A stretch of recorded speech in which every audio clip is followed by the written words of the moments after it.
You often talk about engaging teams is kind of is where the whole rocket's going, if you will. So, how do you actually engage teams, especially in hybrid or remote first setups? Be vulnerable. Be a vulnerable leader.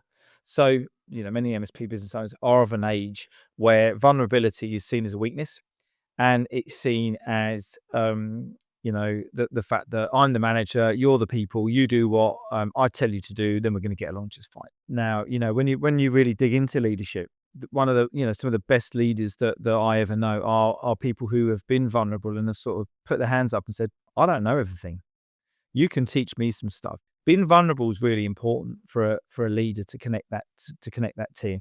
Regular communications. Every single MSP should be having a one-to-one with each member of their team every month. I don't care if you say there's too busy. If it's too busy, then it's not too busy. It's every single month. You need to have that connection. Not talking about the tech, talking about how they're getting on with their role. What's the environment looking like? How are you getting on with this new process? How are you getting on with that new client? Whatever it might be. And you can do it in such an easy way. You pull the whole team together, and you could just do a real simple exercise that we do, red and green language, right? Okay, guys, talk to you're having a green day. You've woken up, the sun's out, you've got in the car, you've had a great drive to the office, whatever it might be.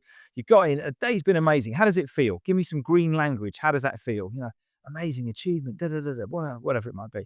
And then you go, okay, flick this one around the other way. You've had the whole day from hell. You've woken up, it's dark, it's rainy, it's snowing, whatever it might be. Give me the red language. And they start saying, oh, I'm feeling angry, I'm frustrated, and all of these kind of things.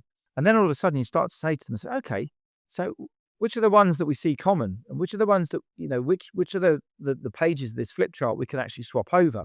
And what do we need to do to stop the red days? And how can we help with that? And how can other members of the team? And until you first of all identify what's going on, you can't start digging into solution mode because you're not the one who knows all the answers. Your team and the business know all the answers. And it might be just as simple as, if you can upgrade that system for us, that's going to help us to do this quicker, which means that won't happen again, etc. So, I didn't even know that. I didn't even know that part of the system existed.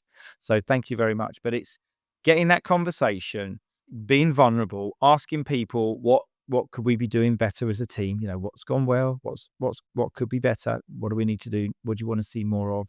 Is really, really important and such a powerful thing to do. But there's a caveat. You can't do this once. You can't just do it once. Beginning of the year, team are all excited. Everybody's like buzzing because they've come back from Christmas and you've solving all their problems.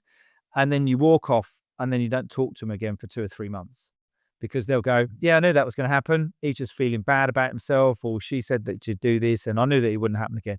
You've got to be consistent. So town hall meetings once a quarter, the one-to-ones, the regular meetings, the check-ins, all relating back to that plan we spoke about, 30 minutes ago. It's so important it goes back to that plan.